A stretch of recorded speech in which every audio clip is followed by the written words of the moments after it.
Hey, och välkommen till min YouTube-kanal. Hello and welcome to my YouTube channel. My name is Nana. It's so good to have you back here. Today, as always, I'll be talking about a very important topic, and it is the reasons why, or common reasons, why study permits get refused in Sweden. Now, some of the things I'm going to be talking about applies to other countries.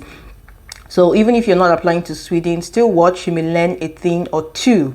Now, before we go into today's video, look, I've been in Sweden for close to 3 years now. I arrived in Sweden for studies in 2020, and it's such a shame that my Swedish language level is below par. It's almost nothing to write home about. The only thing I know is what I say at the beginning of my channel, and hey då, tack så mycket, varsågod. That's about all I know in Swedish. And I want to challenge myself with you. Let's learn Swedish together. So at the end of every video from today, or from this video, I'm going to bring in an English and a Swedish word or a Swedish phrase for us to learn together. Hope that sounds good and you're ready to learn with me. Now, if you're not a student and you just jumped on this channel because of the title, skip towards the end where we learn Swedish and practice Swedish together. If you know how to speak Swedish or you're a Swede, if I'm not getting anything right, please do well to correct me in the comments. Help me learn and let's grow together. Okay, now let's get straight into today's video. There are two major reasons why study permits get refused in Sweden. Number one, in no particular order, is finance, and the other is lack of study motivation. I'm going to go into details to talk about this, and towards the end, if you stay with me, I'm also going to highlight some of the red flags. These are not things that would probably make your study permit get rejected, but they are things you should look out for, or things that are going to make your case officer or whoever is looking at your case want to ask more questions or clarify some things. So stay with me to the end so you also get some of those tips. Now, most of what I'm sharing today I got from one of the info sessions of one of the universities in Sweden. I found it very useful and I decided to come on here and share with you, my dear subscribers. Quickly, number one, finances, proof of funds, settlement funds. These are different names for it all over the world, and there's one common denominator, which is money. It's a major reason why visas, study permits, different permits get rejected. I'm going to go into details explaining some of the key reasons under these financial reasons why your permit may be rejected, and give some examples. Now, first reason would be that the money you have shown is not enough to cover for your period of staying in Sweden. For example, if you're staying for 10 months or 1 year or over a year, you should be able to prove. Sweden specifically gives you a guide amount that you should have in your bank account every month if you're moving to Sweden to study. So check their migration website, Swedish migration website. It's updated periodically to get the updated figure at the start of the year. So if you're going to apply for your permit next year, you have that information when you need it. Now, another thing that may cause this is fluctuations in exchange rate. And now this is why I recommend, okay, if you don't have the money, then you can skip, but it's good practice to maybe add like a markup. Let's say exchange rate is at this level today, add maybe 5 to 10% if you have the money, in case the exchange rates go up to that amount in the future while your study permit is being processed. Okay, so add maybe 5 to 10% of the amount that is required on top of what you have, and show that as your proof of funds. But there's good news, okay? Sweden is kind of kind and generous when it comes to this, because most of the times, if the amount you've shown is probably, they observe that maybe exchange rates have changed a little, or it's not up to the amount, or maybe there was an update, most likely they will ask you for an additional document or an updated statement of account telling you to add up what you have in your account to meet what the actual amount it's supposed to be. That's a very good one for Sweden, unlike some countries that if you don't have it, you don't have it and you're denied straight up. Okay, now the second thing relating to finance is having funds in an account for an inconsistent period. Now, this particular topic is delicate And I would like us to please listen to what I explain so you don't miss the point, or you don't misinterpret, or you do not understand correctly. There are many things that come to play here. Some persons are curious, okay, for how long should I have the money sit in my account? I think it's a case-by-case basis. For Sweden, for me, when I applied, I just had to, show an extra proof of funds for my living expenses because I got something to cover for that. So I just had to move around, get some funds, put it together, and submitted just like a week before I applied, and it wasn't a problem at all. However, what I did was to get like a historic statement, because the account I used is my account. It was my salary account. So what I did was to show that, this account actually has inflow and outflow. It's my account, it's active, I use it just in case there's any doubt. Now, so even though there was a huge deposit in that account, that history was there.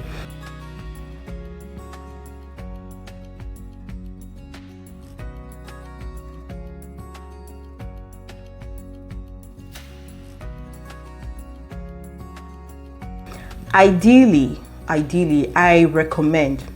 think that money should be in your account from the start of your application until when you get a decision. The third point is using an account that is not yours. I've explained a bit in the previous point.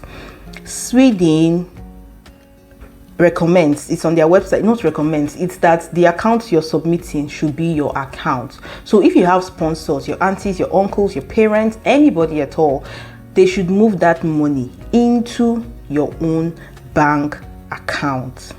That settles it for this issue. Let's not even drag it, or let's not go into details. And like I said previously, if there's anything you need to know or do, is to be able to prove the source of the funds, your connection with those persons, and the fact that the money is legitimately yours and you have access to it. Okay, now that's all for finance. I'm going to move on to the next point, but before we do, let's take a quick break. Are you subscribed to my channel? If not, why? I'm sure you're getting value from this video. Please subscribe to my channel, like this video if you're getting value from it, which I'm sure you are, and share with your friends, families, relatives that are planning to relocate to any country at all, because I'm sure some of the things I'm sharing may also be useful to them. Thank you very much. Tack så mycket. All right, let's move on to the second major point. I think this is actually the main reason why students or study visas get rejected, and it's the fact that you're not able to prove, there's no motivation to study. You're not able to prove that you're actually coming to Sweden to study. You're not able to prove that you're not just running away from trouble and looking for greener pastures, which is not a wrong thing. But if you're saying that you're coming to study, then you should be able to prove that you're actually coming to study. Just like the finances, I'm going to break this down into some points. And the first point is that you show insufficient knowledge about what you're coming to study. There are some persons that maybe pay for agents to apply for them, and then they do everything and they just show up to the interview. They don't even know that 2 semesters make up 1 session. It's possible, okay? These are some of the questions that, imagine you're asked, how many semesters are you going to study for when you have a 2-year program, and you're like, just 2 semesters. Whoa. Your guess is as good as mine, right? You know the course, you know the syllables. Get more information about the course you're going to be studying. Talk about the courses. When asked these questions, you should know, oh, I prefer this course, I like this course, they offer this course, okay? Now, the second reason why your permit may be rejected due to lack of motivation is that you're giving rehearsed answers closely to what I just explained. Let's say an agent applied for you. It's now time to go for interview. Of course, the agent is not going to go for the interview for you, right? And it's always good to apply yourself. Of course, you get more information. You may not even know that you're getting this information because it is you doing it. The more you visit the school website, the more information you get. The more you interact with other students, the more information you get. Let's say the agent applies for you, and then you have to go for the interview. That same agent then goes ahead to write answers, possible questions and answers, and then you cram everything. And question like, why do you want to study in Sweden? And you go, hello, my name is Chika. this is the reason why I am applying to Sweden, and these are the proof of funds that I have to apply to Sweden. You sound like a robot. Again, this may sound funny, but you'll be amazed to know that people actually do this, okay? So don't give rehearse answers. Should you rehearse? Of course. The questions I'm going to talk about next week, you can, go through it with a friend or a relative. Let them ask you so that you're more confident. The more you respond to these questions, the more confident you are to talk about them, and the more facts that you have, okay, the more or less mistakes you make when you talk about them. But it doesn't mean that you should cram the answers, because they could ask you the same questions over and over again in different ways. So you need a good understanding of what it is you're coming to study, and do not cram rehearsed answers. The last one I'm going to talk about, I have to take this word for word like I got it from that information section, and it means flattery about Sweden. So they ask you, why Sweden? Why did you choose Sweden? I'm sure the first thing that will come to your mind is to start talking about all the good things about Sweden. While that is not a bad thing, you should focus on your focus. Like, your mind should be on what you're being asked. Your mind should be on, why are they asking me this question? Why are you even there? The main reason why they want to know, this study you want to come and study, is it for real? Is it really what you want to come and do? Or are you just looking for a means of escape? Bearing that in mind, even though you want to talk about Sweden, Sweden is beautiful, it has beautiful people, it has good weather, which is not so true, but even if you want to say some good things about Sweden, always look for a way to bring that back to focus. Why did you pick this course? Why did you select this university? Why is it in Sweden? You may go ahead and say, I have some friends in Sweden who are studying and they have lots of good things to say. I also made the research about the education system and I like the way it's structured. I understand that there's a lot of teamwork, and I also like to, be in that environment and learn from that too. And this is why I'm studying this. Like, you need to go deep into the focus on the fact that you want to study in Sweden for education. You're here for education, right? Talk about the education system about Sweden, talk about your university, talk about the country's education and all. Okay, so this is one good way to answer questions about why Sweden. Look for a way to narrow it down to education. I'm moving to Sweden to study. Okay, firstly, if you have a long period from when you graduated to when you're coming to study, even though your study permit it does not mean your study permit will be rejected. However, it's going to raise questions. Let's say you graduated 10 years or 15 years ago, and all of a sudden you wrote WAEC or O levels 10 years ago or 15 years ago, and all of a sudden you just woke up, you want to come to your master's or you want to come to your bachelor's. Now listen, while that in itself is not a bad thing, in fact, it's actually good that you decide to come back to study, right? But if you're not able to explain yourself properly, then you may get a denial. For example, let's say you took a gap of 10 years and then you had your BSc, and then they ask you, why did it take you so long to come back for masters? Why do you have this long gap? That's a very fantastic opportunity to sell yourself. Boom.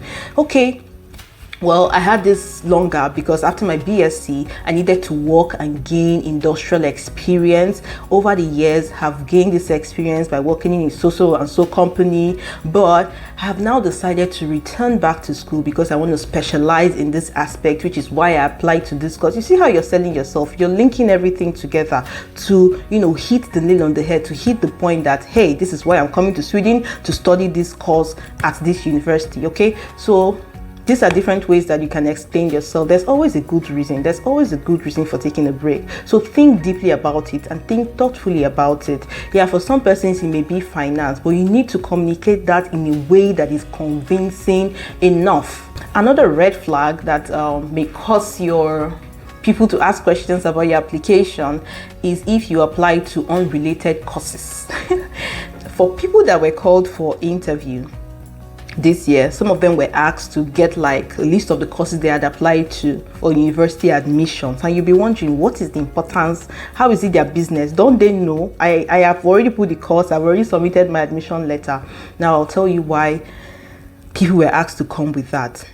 For example, let's say you studied economics in your BSc and you're applying for a master's. You apply your first university, you apply for economics. Your second university, you apply for public health. Your third university, you apply for data analytics, thinking that you just want to spread your net. And then maybe because of that, you may get a better chance or whatever it is. That's a red flag.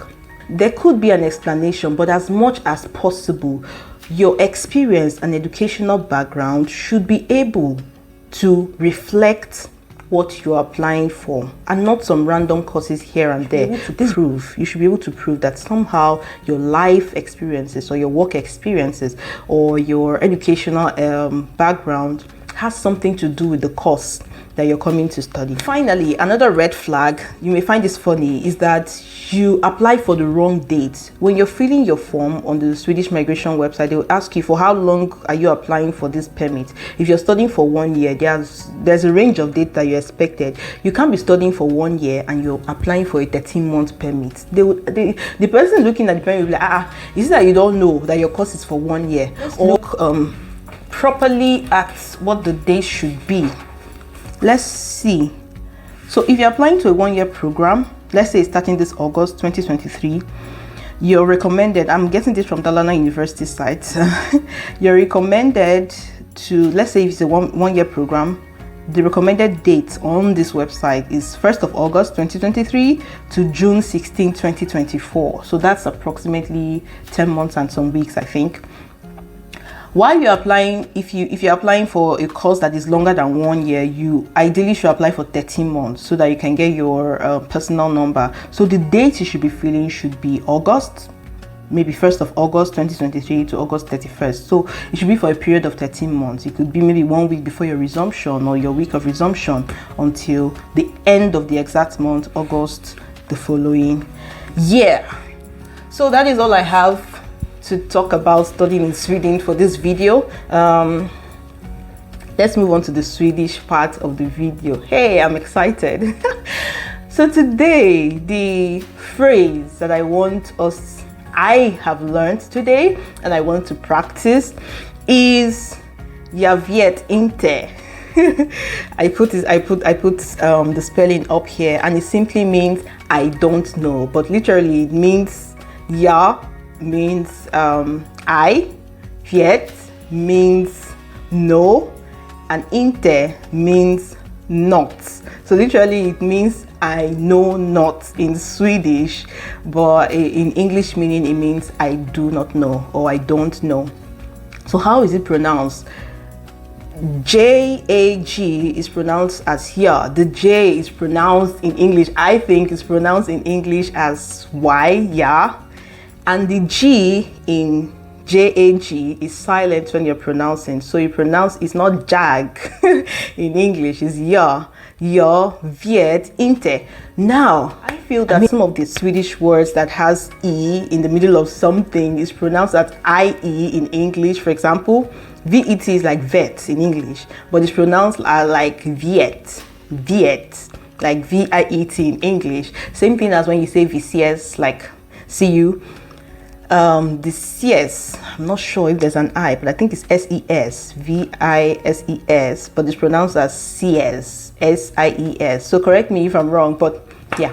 Today, what I learned is jag vet inte, I do not know, or jag vet, which means I know. Jag vet inte, jag vet inte, jag vet.